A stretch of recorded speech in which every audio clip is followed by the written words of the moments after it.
See over there. Hi, you guys. All right, everyone. Thank you very much for being here. Great to see all of you. We do have some announcements as we proceed with our briefing, and then, of course, happy to take some questions. This week, the UN is serving as host to an unproductive and ill-timed conference on the so-called two-state solution in New York City. This is a publicity stunt that comes in the middle of delicate diplomatic efforts to end the conflict in Gaza. Far from promoting peace, the conference will prolong the war, will embolden Hamas, and reward its obstruction and undermine real-world efforts to achieve real peace. As Secretary Rubio has made clear, this effort is a slap in the face to the victims of October 7th and a reward for terrorism. It keeps hostages trapped in tunnels.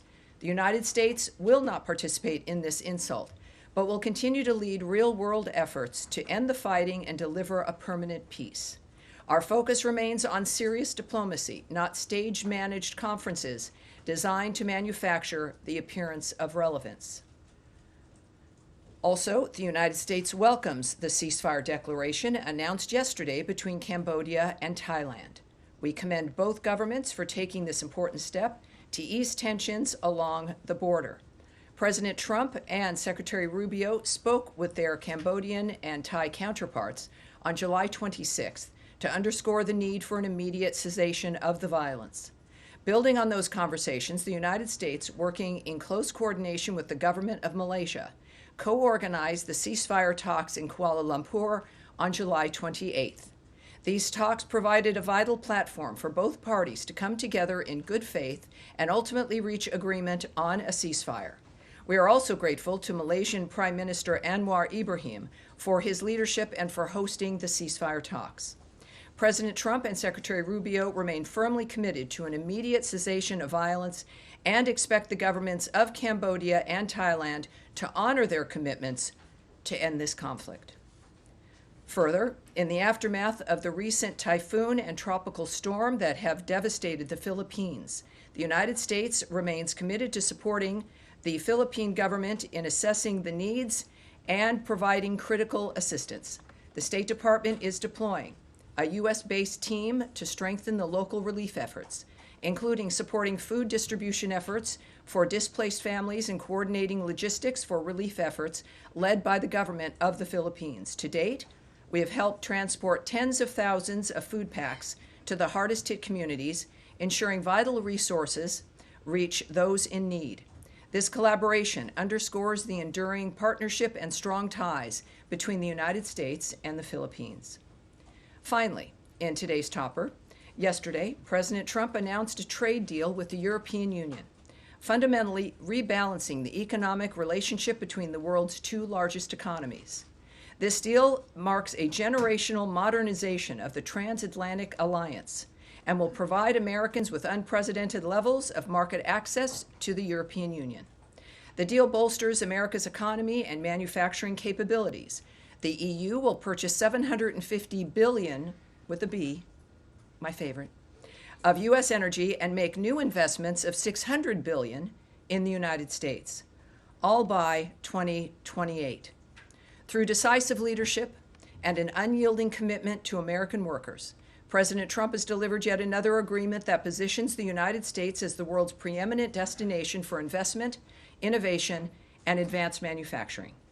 Since day one, President Trump challenged the assumption that American workers and businesses must tolerate unfair trade practices that have disadvantaged them for decades and contributed to our historic trade deficit. Yesterday's announcement opens up historic market access to the second largest economy in the world, reestablishing the strong, positive, long-term relationship between the United States and its key ally, the European Union. And before we begin, and I'll take your questions, we've switched things up a little bit here in the front row. I'm looking at some new faces, while all the faces that you guys recognize at home, watching the briefings for these last 6 months, recognize. I have to say that the bullpen members and the individuals that you see on camera have their own fan bases, if you will. So people are excited, of course, each day to see the exchanges, and I appreciate that. But what people may not know are the number of people who come to this room for each briefing, who are journalists with outlets that speak to people around the world.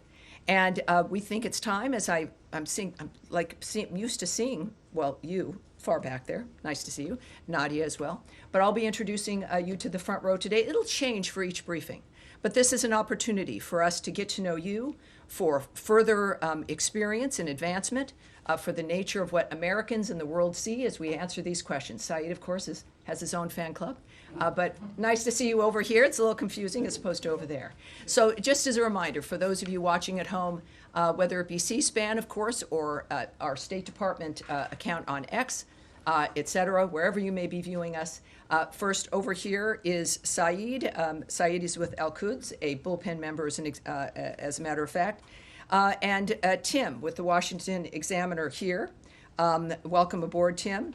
We also have Yelena, yes, from NTN from Colombia. Vaughn is here with Washington Times. And Danielle, as we noted, and Nadia, who you've also gotten to know here at our briefing. So welcome to the front row. Again, it will change for each briefing. I don't know what Tommy has in mind for Thursday. He'll be briefing on Thursday as usual. But let us begin with your questions. I'll start with the front row. Yes, sir. Vaughn. President Trump and Israeli Prime Minister Benjamin Netanyahu have issued seemingly contradictory statements on the humanitarian crisis in Gaza. Is there a rift emerging between the two leaders, and how is this impacting peace efforts, if at all? Well, of course, what I won't comment on is the nature of a relationship. What we've seen between the president and the prime minister has been a very good relationship. Certainly, this is a fluid, dynamic situation. That's an understatement when it comes to what's happening in Gaza, especially with the new efforts regarding the humanitarian assistance. Certainly, the president's point of view regarding what we need to do and continue to do, which we have been doing, which is facilitating the food assistance through GHF, but also, of course, the financial investment and the president's work and this government's work and Secretary Rubio's work to stop the carnage, to have a ceasefire, to get the hostages released, and to have the killing stopped. I think that when we look at the nature of remarks by the president, there's one thing that's clear. That everyone can agree on is that it is his humanitarian nature to focus on diplomatic solutions, but he is a realist and he'll go and do what he needs to realize what his goals are, which is peace and a ceasefire. And also, I think the recognition that no one has denied, we have not denied it in this room, that the humanitarian assistance to this point has not been enough. My argument is that it would never be enough in that obscene, unnatural environment. And so we're proceeding in that regard, and of course, with President Trump's leadership, as he noted yesterday, to do even more to assist when it comes to food and other aid. So that's, I think, without getting ahead of the president, as we'll learn more about what his plans are coming up. We know the secretary, of course, has led the way in this regard as well. But the focus remains certainly the humanitarian aid, and our focus remains also on a ceasefire and ending that carnage.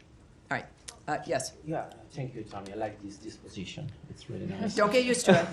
Okay. All right. I have two questions, if you don't mind. The first one is about the United Nations conference that is taking place in New York. You just read the statement. We heard the president. We all agree that Hamas attacked Israel October 7th. But there were like 193 nations attending. So my question, led by the French and the Saudis, that struck a deal also with the United States in a couple of months ago.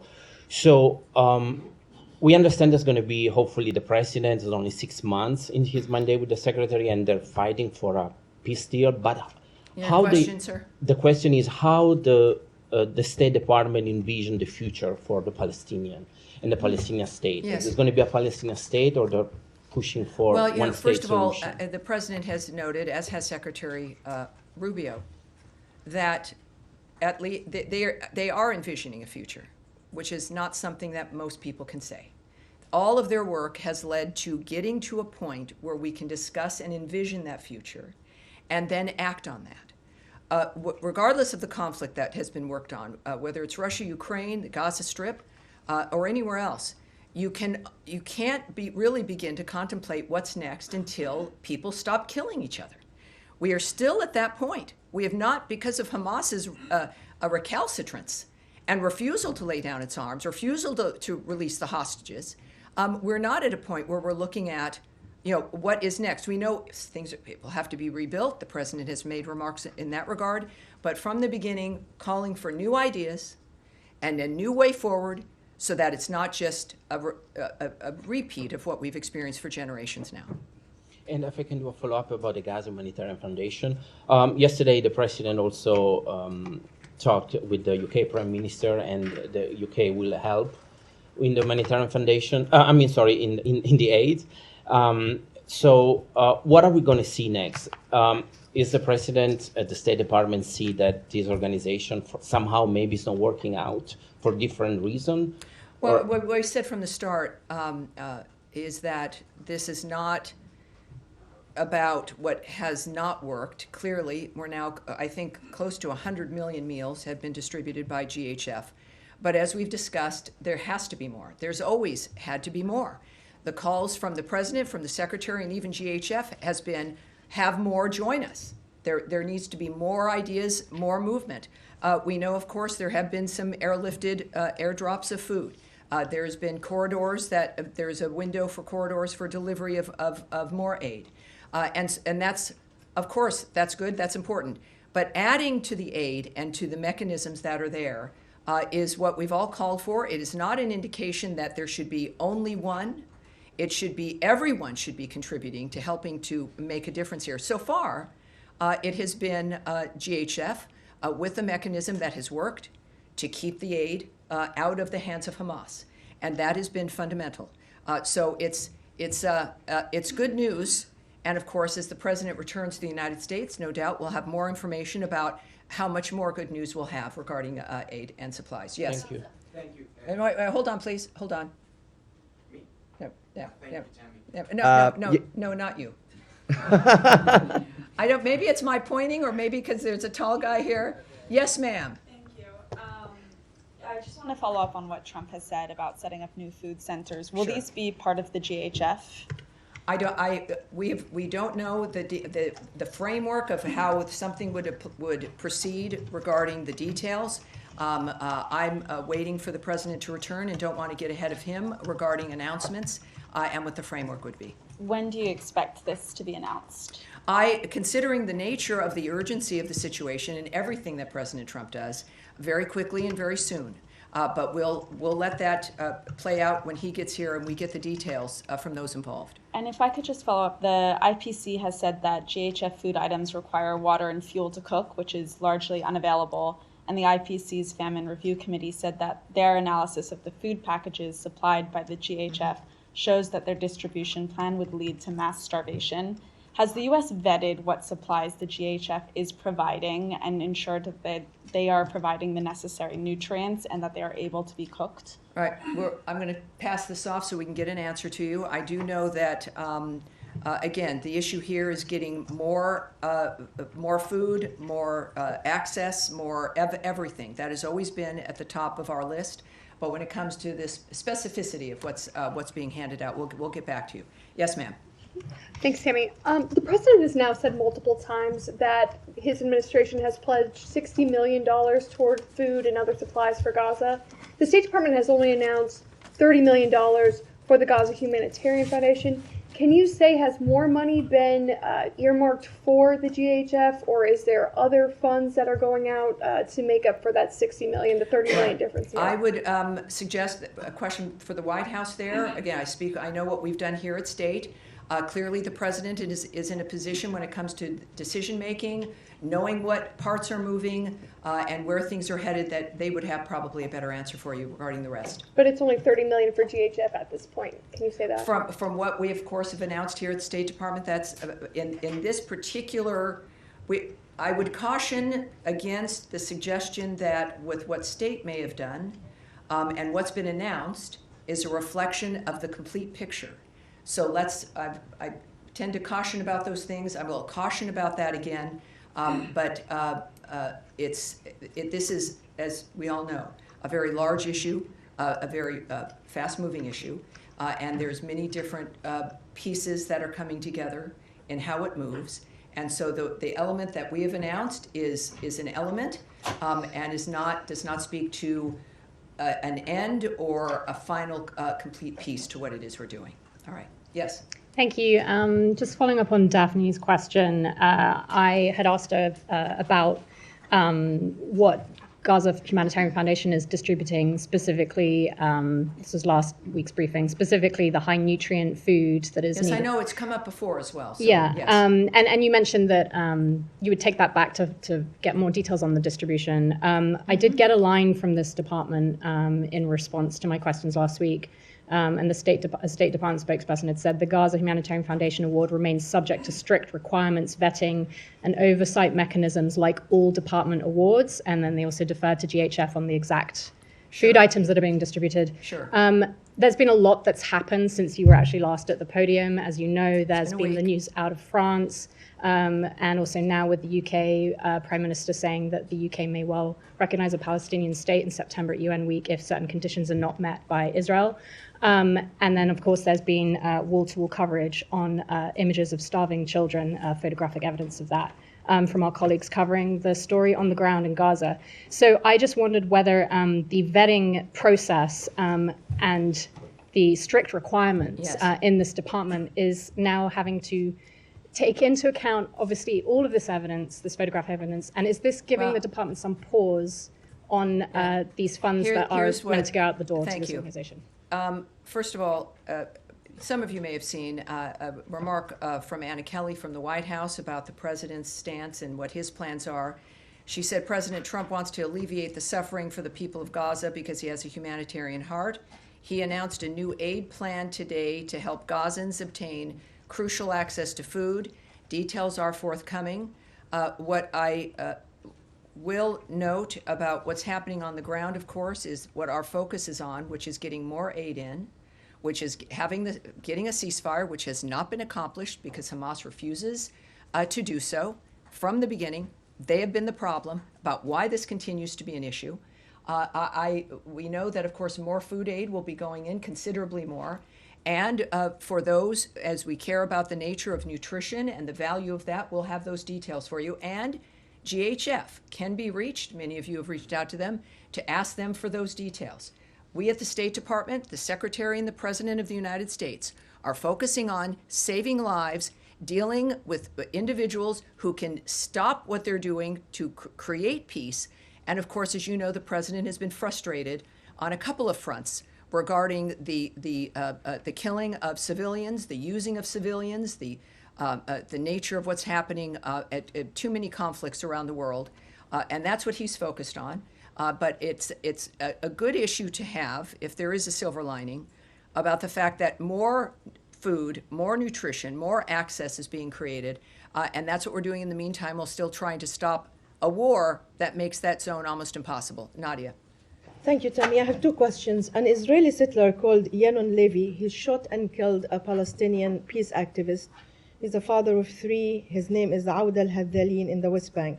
This settler was identified by the previous administration as an extremist, and he was under sanction, both by the EU and the US. The Trump administration has lifted the sanction on him.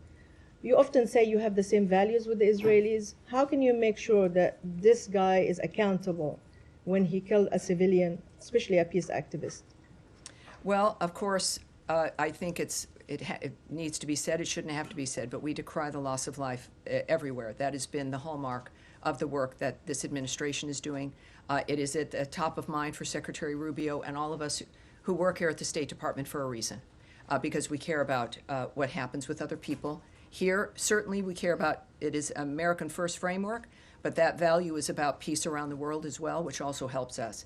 I would say also that we, as you know, we don't comment on investigations that belong to another government. Israel has investigations that it's implementing regarding situations of this sort. I don't know the end result of what that's going to be, nor will I comment or speculate on what should happen. What we do know, and I don't think we should have to, we have a status here, a posture, where all of this matters to us, to the point where the president's last and only, this second term, but his last effort is to make these things better and to save people's lives. So it is, it's certainly Gaza, a war zone.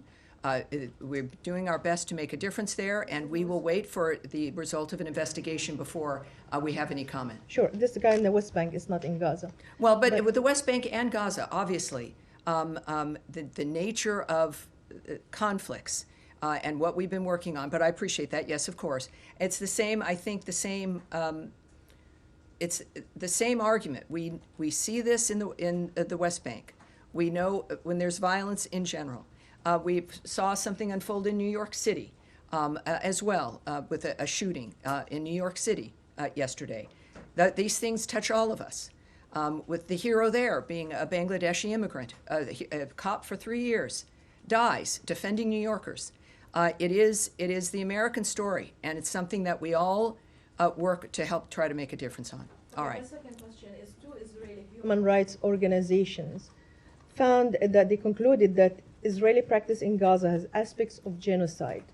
The Trump administration has put sanctions on UN officials who concluded the same.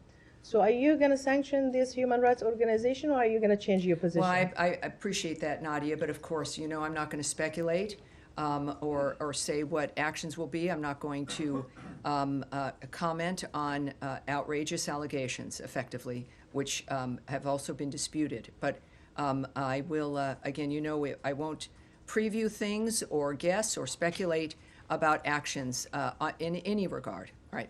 Yes. Can I just ask you about the trucks that are getting into Gaza? Over the weekend, there was an uptick, I think, over 100 trucks that got in on Sunday. But at times during this crisis, there have been upwards of 300 trucks delivering humanitarian aid into Gaza. What is the number of trucks that this administration wants to see Israel allow into Gaza on a daily basis? Well, I won't discuss, of course, details with you or the content of conversations or even a specific like that. What I do know is that there's this overarching work that we've done to make sure as much can get in as possible. At the same time, we do know that the UN had noted that they were not moving material in because of the violence. We know it's a war zone. I mean, that has been the overriding issue, and how to make it safe to get food through to those who need it versus into the hands of those who are causing the destruction and using it and weaponizing it. So I'm not going to speak to you about specifics or if that conversation has been had.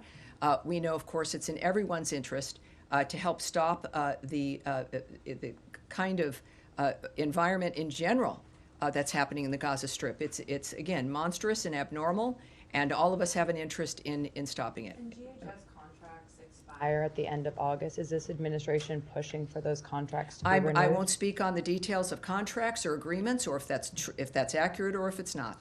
Yes. Thank you so much. Two very quick questions. Secretary Rubio, for the past several months, has been wearing two hats, both leader of the... Four hats. Many hats. But specifically, Department of State and NSC.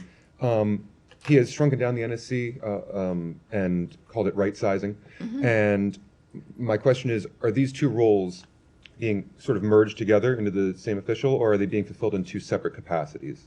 Well, I can't speak to the decision-making about the nature of what he's doing as the NSA. I'm here with the State Department. Of course, he is the Secretary of State. What I can tell you is when I've been on various trips where the NSA, the National Security Advisor, and the Secretary have been there together, it's the same kind of work. It's working together seamlessly.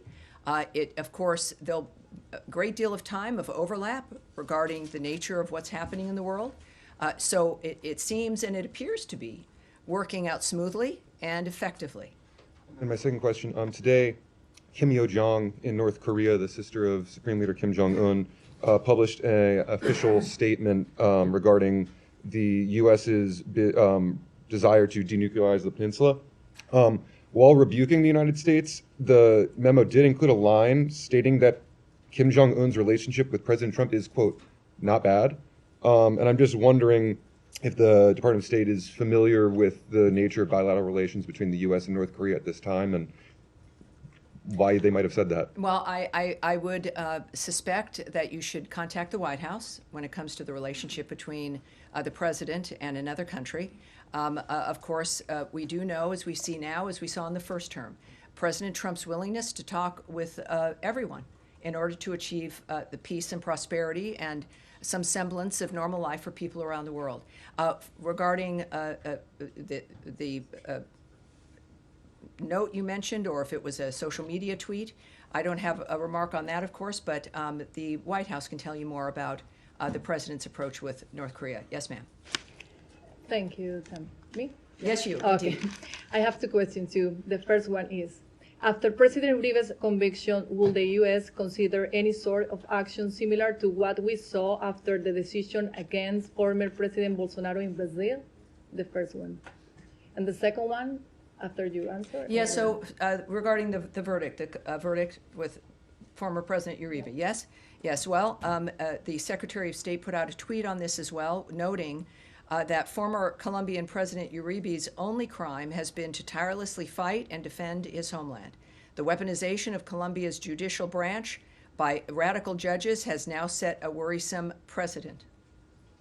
And the second one is, with the U.S. allow Chevron to operate in a country led by an administration charged with promoting terror and drug trafficking?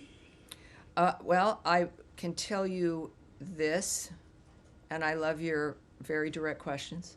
What I know that there's two separate details that I don't have in front of me that I want us to take and get back to you in that regard.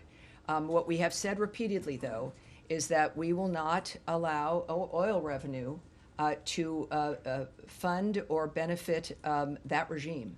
And so I think that's something that we can repeat here at this point. But when it comes to some further details, let's see if we can get you. All right, Saeed. Thank you, Tammy. And I must admit, I feel a little bit vulnerable and closer to the floor here. Wow. I was always shielded by the front row. Well, and see how Matt you're there. thinking now, but you It's can okay. trust us. You're I fine have a without very- yeah. without the Italian rule about Yeah, never okay. having your back into an open space. Very quick question. You know, IPC said today what's going on in Gaza is famine. And the reason they didn't classify it as such is because they need the actual data and they have to be in Gaza to collect that data, which Israel prevent them. So my two questions Well, to you. let me just say, as you know I might, is that there is someone preventing people from getting into Gaza, and that's Hamas. Okay. Hamas is Well, preventing everyone from being able to get in there, whether it is reporters, whether it's food deliveries, or those who might need to assess the nature of what's happening on the ground.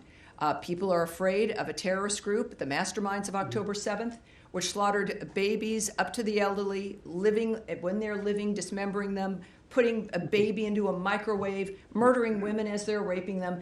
That set of people are running the Gaza Strip. So it's understandable why people are concerned and can't get in. It is not the Israelis who have been defending themselves in this framework and who are ready to sign a ceasefire deal and have been ready for weeks to do so. Well, in fact, the Israelis are preventing everybody. They control the area, but that's another issue. My question to you: does this add the kind of urgency that would allow more trucks? To follow up on Kylie's point, more trucks, and to the level that it was before, it was something like 400, 500 trucks, especially during the ceasefire.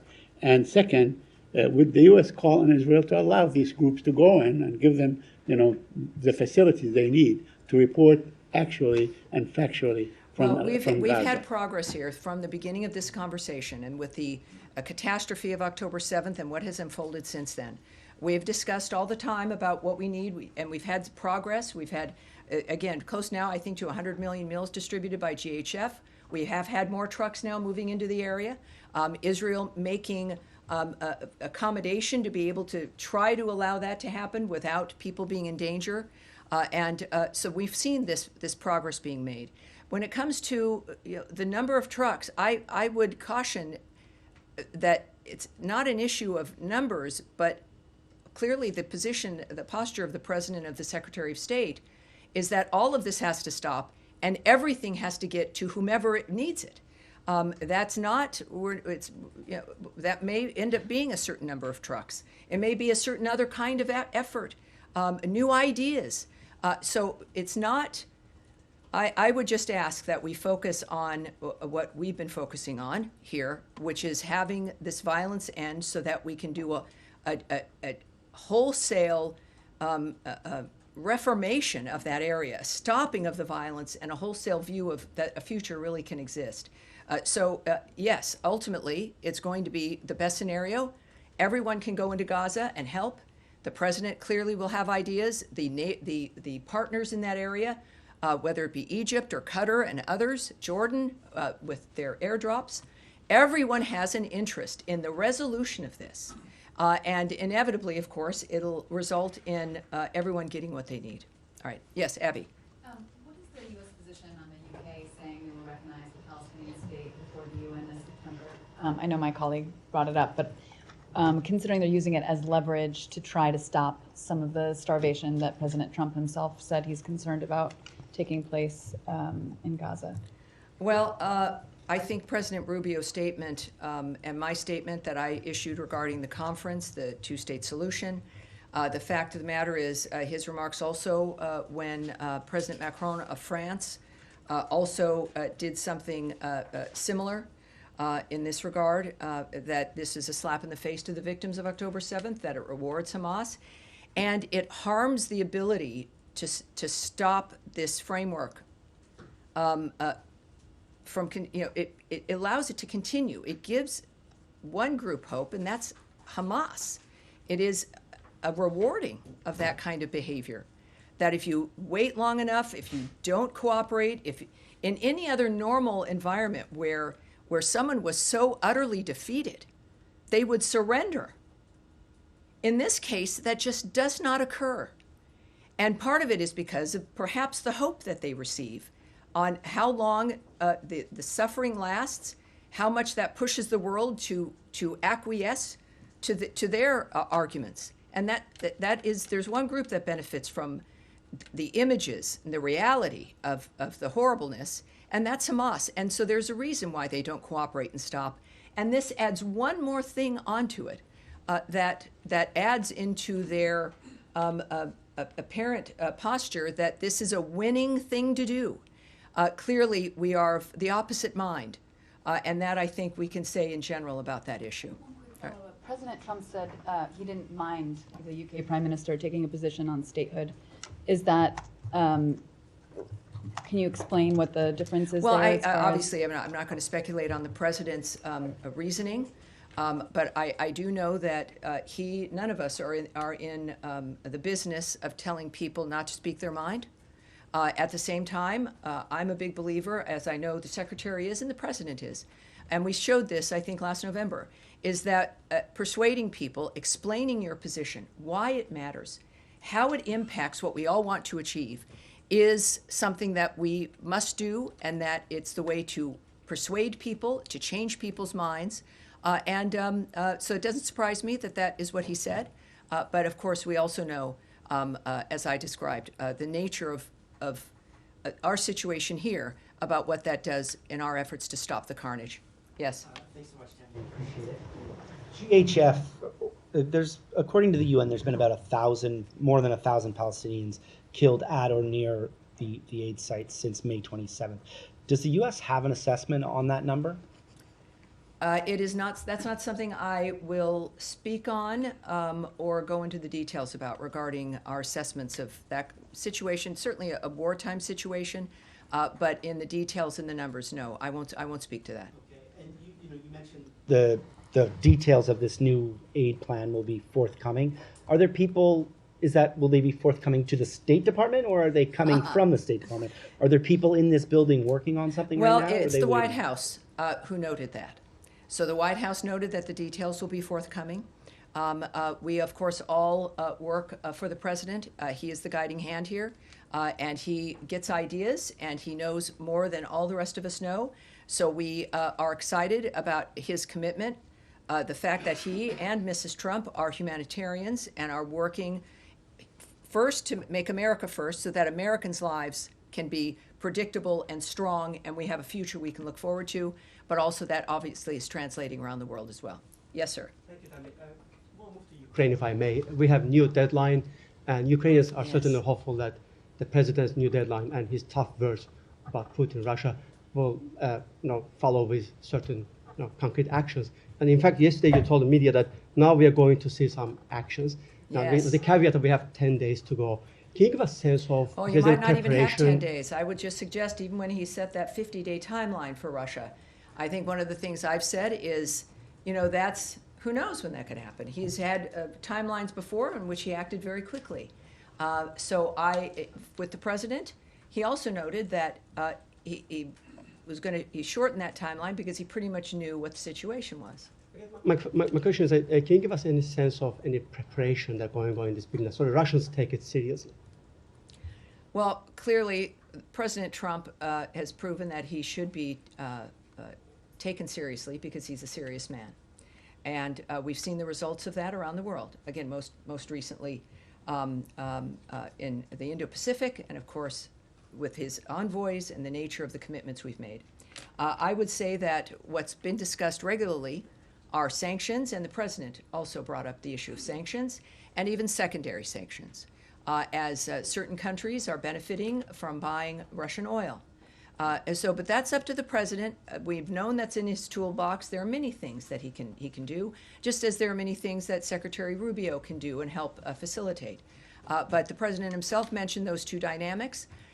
He has been patient, and that may have been misinterpreted by some people. And I think the time for misinterpretation is now over. On that point, the president said that he knows the answer, and he also thinks that there's no reason to wait. If there's no reason to wait, then why wait 10 days? Well, again, you're asking, as we know, there are a million fronts in these kinds of dynamics. There's negotiations that go on. I can't speak to what the president's involved in, the conversations that are currently being had, and the importance of what the president says privately and publicly. I would just trust that he's the one who would know, and being in a position here at the State Department where we're all ready to do what we need to do to get this situation accomplished for the president. All right, Eric. Yes, thank you, Tammy.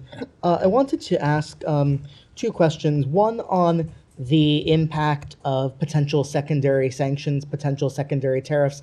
Is there a concern that that may be too blunt an instrument in that some U.S. allies or countries for which the U.S.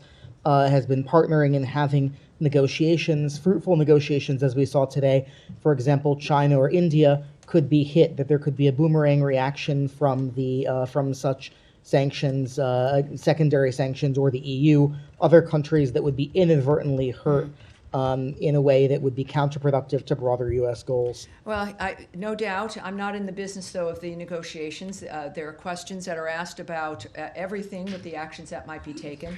And I would presume, as we should, that all of the impact would be considered. Obviously, the president's first effort and first desire to solve problems is through diplomacy.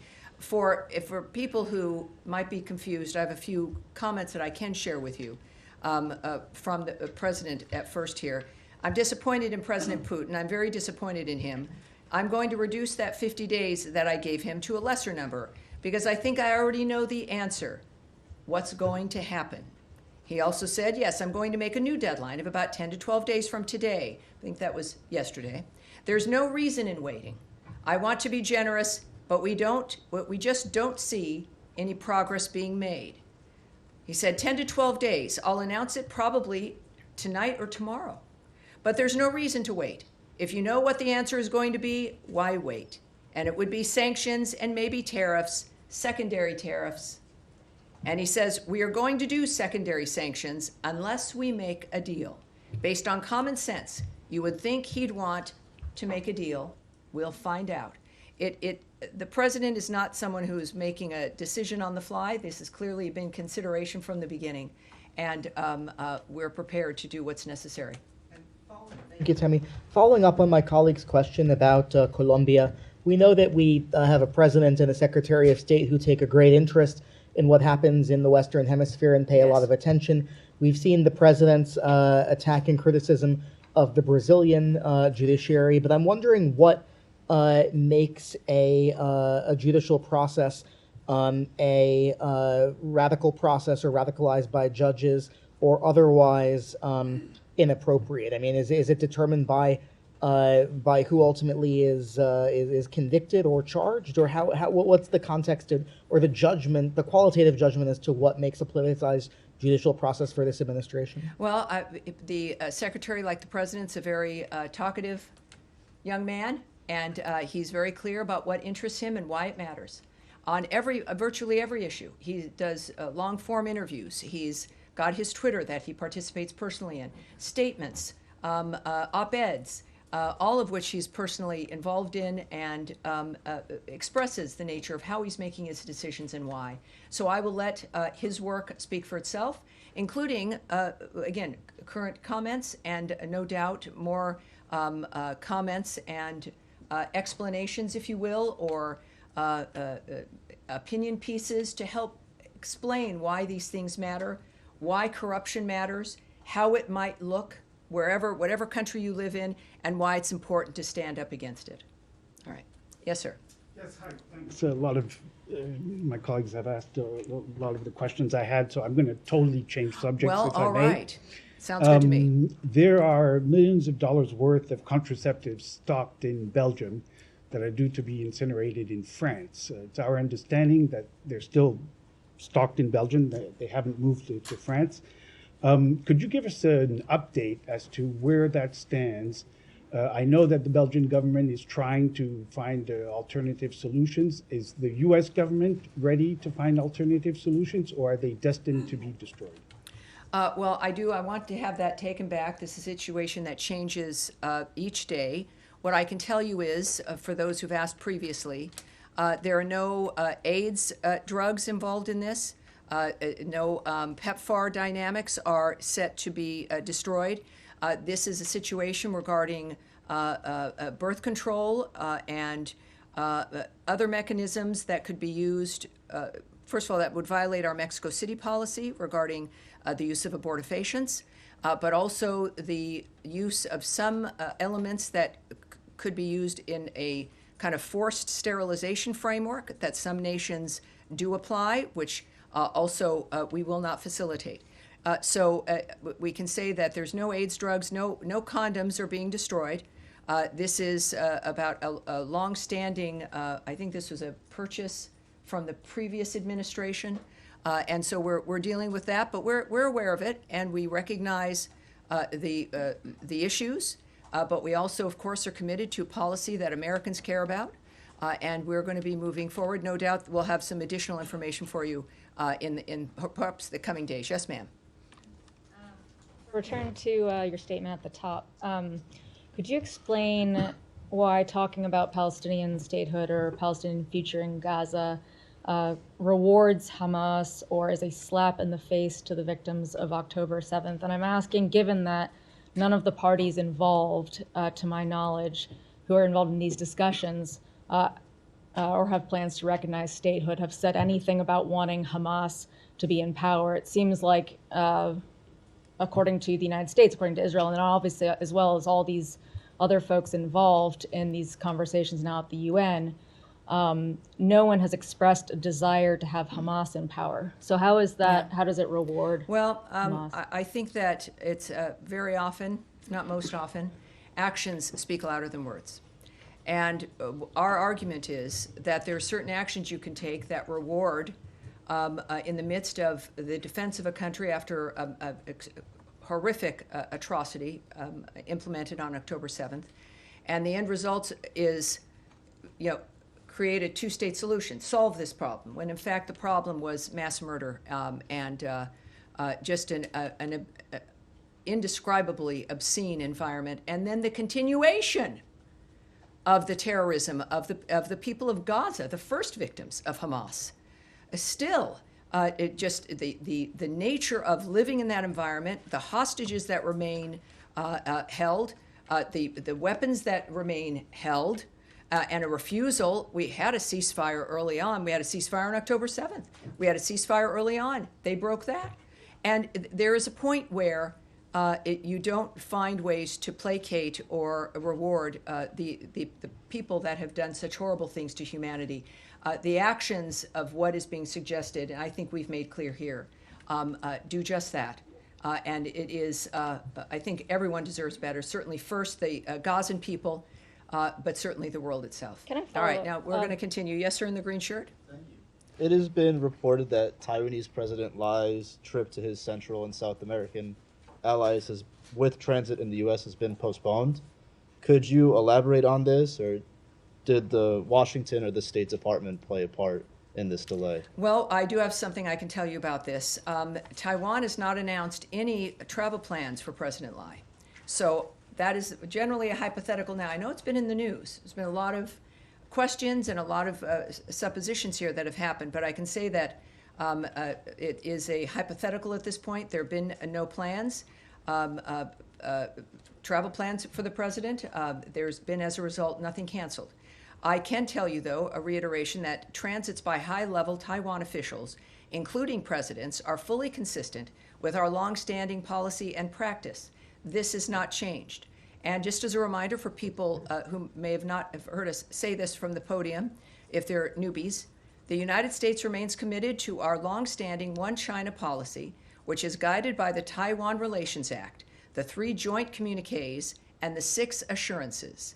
The United States is committed to preserving peace and stability across the Taiwan Strait. Thank All you. right, thank you, sir. All right, Abby, one more time. Can the State Department confirm or offer comment on reports that 2 Americans were recently detained in Iran on suspicion of spying for Israel? Have they since been released? Has the State Department or the U.S. been in touch with Iran regarding their detainment? I can't speak to that at this point, but hopefully I can soon. And I think that's going to be it for today. Thank you, everyone. And again, Thursday, a lot of these things might return with more new information, but you never know what's going to happen from one day to the next. Now, the president, I believe, will be back. Tommy Pigott will be at this podium. And thank you so much for being with me today. And my thanks to our guests here on the front row. It was great getting to know you. I appreciate it. And we'll see you again on Thursday. Thanks, everybody.